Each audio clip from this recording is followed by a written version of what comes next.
Floride, États-Unis.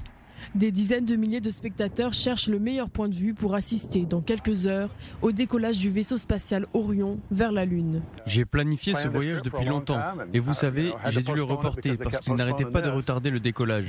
Mais je suis là, je suis impatient comme un gamin. Un événement exceptionnel. Pour la première fois depuis 50 ans, les Américains vont envoyer une fusée autour de la Lune. Cette mission de 6 semaines est en préparation depuis plus de 10 ans. Un décollage prévu aujourd'hui à 15h33 heure israélienne. La capsule orange et blanche partira depuis l'aire de lancement 39B du centre spatial Kennedy. Il s'agit d'un vol test, rappelle la NASA. Un report est envisageable en cas de mauvaises conditions météorologiques ou de problèmes techniques. Objectif de cette mission Artemis 1, tester le bouclier thermique de la capsule. L'équipage est fait de mannequins, 2 technologies israéliennes sont utilisées. Le mannequin Zohar va porter une veste de protection des radiations développée par l'entreprise Stemrad. Elle est censée protéger les astronautes des radiations dangereuses et des rayons cosmiques. Les spécialistes du secteur sont enthousiastes. C'est une nouvelle destination, on va faire les choses complètement différentes. On n'opère pas de la même manière sur la surface de la Lune qu'on opère en apesanteur à bord de la station. Donc c'est super rafraîchissant un peu pour nous parce que voilà, moi aujourd'hui je suis un peu un vétéran de mission dans la station spatiale.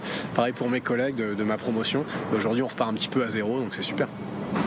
First of all, we are explorers and adventurers.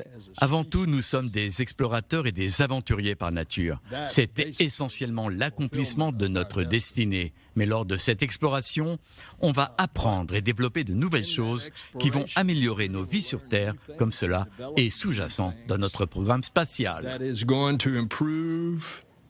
Suite du programme, Artemis 2 en 2024 transportera des astronautes près de la Lune. Et en 2025 au plus tôt, Artemis 3 déposera ses passagers à destination. Le but, une présence humaine durable sur la Lune.